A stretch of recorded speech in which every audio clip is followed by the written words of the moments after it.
The following episode is part of a series produced in conjunction with the 14th Shanghai Biennale titled Cosmos Cinema.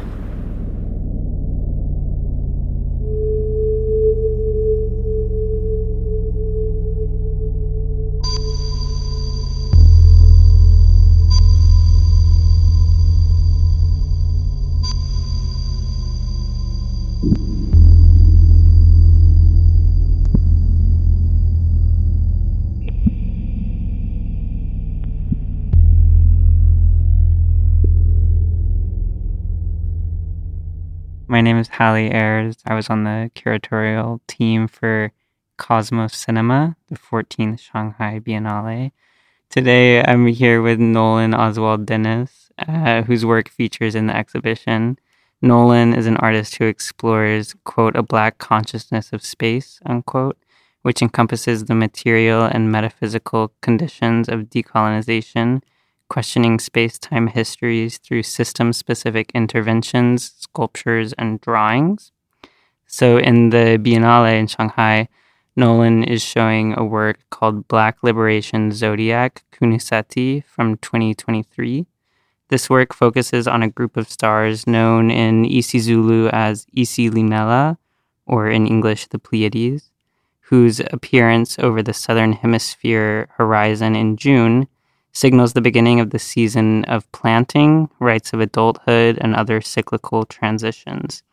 As these stars appear in the southern hemisphere, they simultaneously disappear in the northern hemisphere. Their path across the equator reveals a condition of common difference, which echoes planetary geopolitical relations. In the work, which is installed as a wallpaper, cloaking an entire room in the show, Nolan, you've remapped the night sky across the ecliptic plane as a star chart based on the International Astronomical Union's celestial coordinate system, which is a relatively new system of mapping the sky. And in your work and in your Black Liberation Zodiac series, which is a series you started in 2017, but in the series as a whole, you replace the hegemonic constellation system derived from Eurasian mythological history with imagery drawn from the archive of Black liberation iconography. So panthers, raised fists, books, doves, lions, and the like.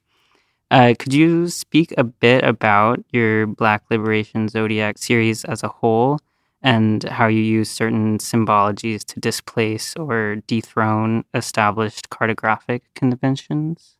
Yeah, I've been working on the series for multiple years, and it's always iterative.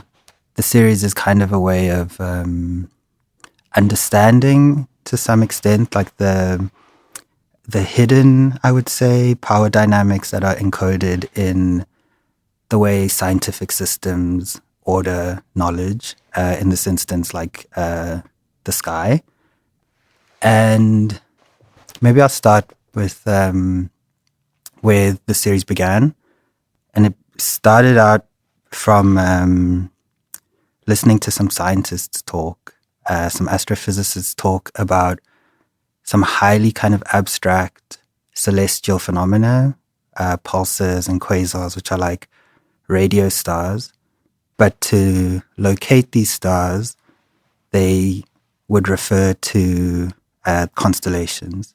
And so they were talking about this like highly technical object, like non-visual object, but in the way that they were talking, they were constantly referencing this mythological history, this European kind of Greek mythology. And I found that kind of revealing of some kind of like a cultural dynamic that's embedded in non-cultural activities or supposedly non-cultural activities.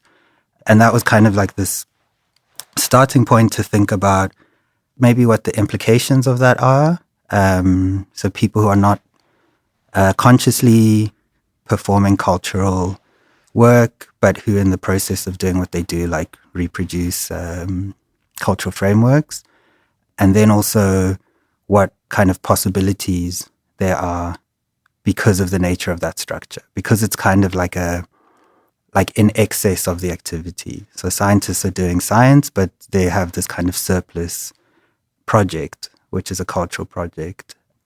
And the Black Liberation Zodiac dimension came out of thinking about the structure. So there's like a structure, the constellation system, which maps the entire sky, but is overlaid with cultural information and becomes a kind of archive for. At the time, I thought of them as kind of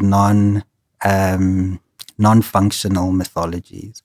So they're like Greek mythologies, which are not necessarily active mythologies. It's not like Christian faith, which is like a dynamic of like current political questions, but like this kind of place to store cultural information that's somehow like ambiguous. And it kind of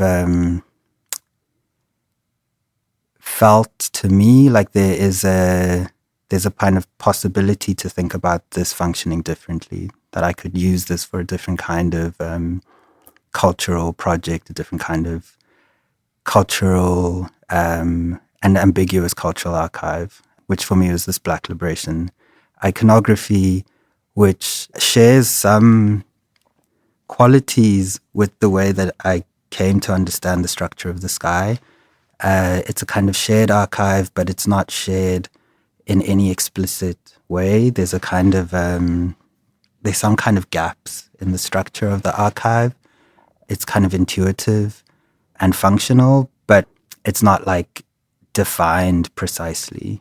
And looking at the structure of the sky and the way that it's mapped scientifically, there was this kind of opening because of a dynamic I think we'll talk about later, which is this kind of geometric condition of a globe, which means there's kind of multiple skies. Things are not always transparently shared. Yeah, I don't know. That was really chaotic. No, that's the perfect jumping off point. So in the show, your work appears within a section of the show that we named Of Time and Space, which is a cluster of works that reimagine space and time as slippery and strange, kind of flexible and fragile phenomena.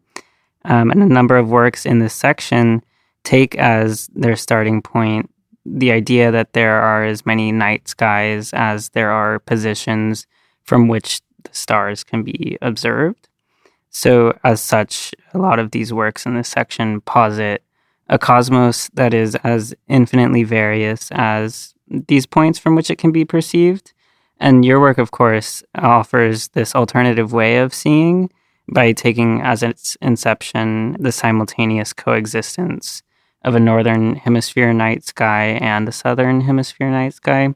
So I wonder if you could talk a bit about what it means to work according to this premise that there are always, at minimum, two night skies. It's interesting, this question, what does it mean, to take this as a premise? I think it asks a big question about the notion of universality, and maybe suggests that because this is a condition, this kind of two night skies is a condition of the that's a result of the structure, the material structure of the planet and its relationship to its closest star and to stars further away. It kind of suggests that at least to me, that our sense of universality needs to take into account the importance of perspective, the importance of location, and also needs to have as a necessary condition of universality, like non-universality, things that are not shared and in some way are not shareable.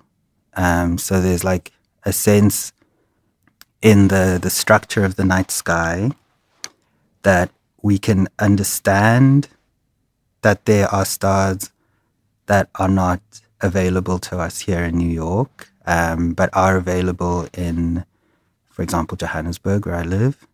And we can kind of represent that difference. We can like aestheticize it, we can notate it, we can map it. But how could you say it? Like, to know, to like experience is not possible. It's not possible to be simultaneously here and there. And to cross this double line, the equator, which is the division of the globe, and the ecliptic, which is the path of the sun across that globe, to cross this double line is to move into like another zone of knowledge, in a way, like in a real material way. And the things that are shared, the stars that are shared between the north and the south, manifest differently across this line. And I mean, conventionally, you'd say like they're upside down. So what you see in New York, people in Johannesburg see inverted. But I think inversion is maybe not even an appropriate language, because I guess the implication is that there is no correct, or there is no like top and bottom, you know? And I think that dynamic of like taking an implication of the kind of material condition of a planet asks big questions about how we think about things like mapping the cosmos, mapping the stars, and maybe suggests that we need different presumptions. We need maps that are like, or we need images of the sky that are self-consciously partial. Yeah, maybe now is a good point. We can talk about the globes you mentioned earlier. So in the installation in Shanghai, you also, within the room, there's a series of alternative globe models.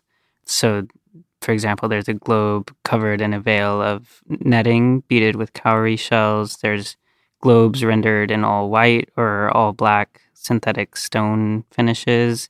There are models that show two globes fusing into each other. Could you speak a bit about what these hypothetical globes represent? I think my interest in the globe as it's like an object is vaguely related to the idea of like a precondition.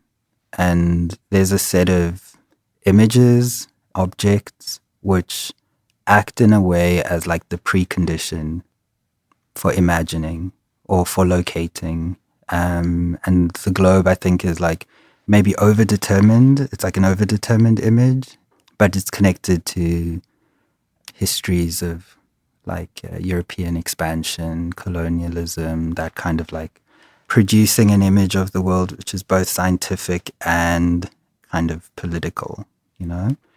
And it acts as like the thing, or what's interesting to me about the globe, which is such, in a way, like such an exhausted image, is that it acts as like the substrate upon which other images are produced. Like this is the kind of unquestioned, scientifically valid, factual ground upon which like imagination occurs, you know? And I think for me, there's a whole bunch of implications about the, like when you think through the structure of the globe is an ideal kind of Platonic image. It's also not an accurate representation of the shape of the earth. It is like an ideal image. It also suggests like the planet is something, it's like a view of the planet from the outside. Yeah, weirdly like, say like a god's eye view, but even stranger because you can hold it. Yeah, so there's this kind of dynamic that I'm really interested in, this like the pre-images, like the images that form the ground upon which other images are produced. And then thinking through how these preconditions are themselves constructed and therefore like constructible is maybe where that series of objects begins. I really like this idea of holding a world in your hands. But then, of course, this is not ever a world. And so the works are like really simple manipulations of this image. Like I'm really interested in, I think there are two options when, I don't know, maybe there are more than two, but I always feel like there are two options when confronted with like a vaguely offensive, problematic object. And it's either to like destroy it or to transform it. And the globe sculptures are like wavering between these two possibilities, like to push it in, I don't know, relatively like soft ways into something else, or to just like abandon it completely. And they also, they come from like specific images. Like the double globe is a direct reference to the Public Enemy album cover, Fear of a Black Planet. And it's also an image of an eclipse. The small globes, there's like a globe with a belly, which is called a model for Theia, and it's a kind of image of Gaia and Theia, which are these two protoplanets which collided to produce the Earth and the Moon, which is also a hypothesis, a kind of conjecture. And I think they're like objects which also to like produce a black planet is like a poetic gesture, but also is a gesture towards like a non-planet, like the absence of a planet, a void. I think in all of this, there's in a way like this grappling with what else these objects can do, what else they're like capable of, what other possibilities they like are hidden within them. Yeah, I'm curious about the form of the globe itself, as you mentioned, because in the display in your installation, you kind of subvert typical planetarium or science museum displays of these types of models on plinths. And then in these typical kind of museographical conventions in these institutions, it is, as you mentioned, a type of God's eye view approach that ends up transforming presumed scientific fact into types of ordering logics.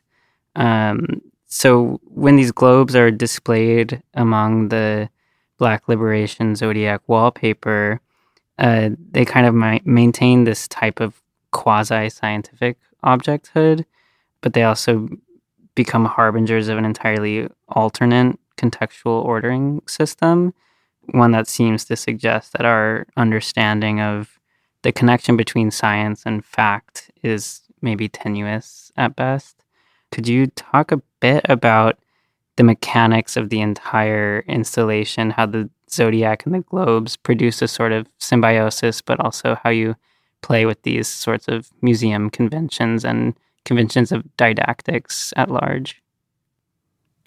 The thing about planetariums, like those kinds of museums, science museums, which I'm completely obsessed with, is that their audience is like kind of strange. It's like children, like 7-year-olds, like, and usually in groups, like it's like the school trip.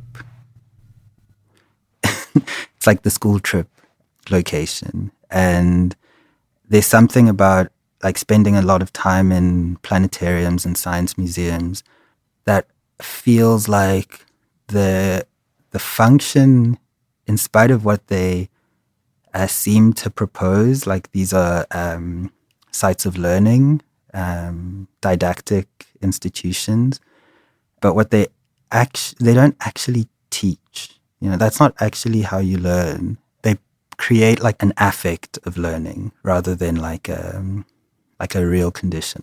And this is like, it's not a classroom, it's not a lecture. And in these spaces, there's a lot of I think a lot about the status of objects in science museums. Unlike even the Natural History Museum is slightly different, or like ethnographical museums or like art museums. Objects in science museums are like indexical. They might be specimens, but they're often like, they're not like the one true object, you know? And they're in a way like props. They're like objects that are performing something rather than representing something in themselves, like being the thing. They're like components in a performance, or like props in a performance. And this is the dynamic that I think through all the time, and I think a lot of my work is driven by this weird dynamic of like the science museum object or the science museum display, which seems to want to deliver a type of knowledge that is related to like rationality and science and this kind of like paradigm of factuality, but is not itself a fact. It's like a performance of a fact. It's like you go crazy, children are running around, they're pressing buttons, and at the end of that they feel like they know something. Or they feel, it's not that they feel like they know something. I should say we. It's not that we feel like we know something, but we feel like, or like this is what it feels like to know. And there's like a whole language around science museums of like awe and wonder, and it's kind of the dream of science is like this exciting, wonderful thing, when in fact like scientific practice is like really dull, methodical, rigorous in like a really dry sense. And so this is, for me, like thinking through the Black Liberation Zodiac displays and thinking about these objects as models comes from trying to think through what this dynamic of feeling like this is what it means to know something would look like for the kinds of things that like the kinds of knowledges that I'm invested in, which are like, and I hesitate to say, I always say like that's the secret. That's like that's the thing we don't speak about, but it's related to a sense of the stakes. I would say maybe like the cosmological stakes of Black liberation. And so thinking about these installations as operating as spaces in themselves has to do a little bit with thinking about how to stage a relationship of knowledge, thinking about the objects as exactly kind of quasi, like partial, seemingly scientific, but also simultaneously like using a language related to like ritual or traditional forms of knowledge, or a kind of culturally informed cosmological images, or even like popular cosmological images, has to do with trying to think about staging for, like I often think about the works as rehearsals, that these are stagings for something rather than the thing itself. And I think in general, like the Black Liberation Zodiac cycle as a series of works are, in my mind, more like models for how to think about the beginning of a critique of celestial space and time, rather than propositions for it, like a direct alternative. You know? They're all just like attempts that should, in my ideal world, be like tools that can be deployed. You know? Yeah, well, perhaps that's a good point to end this all too brief discussion. But thank you, Nolan. It's been a pleasure. Thanks for showing your work.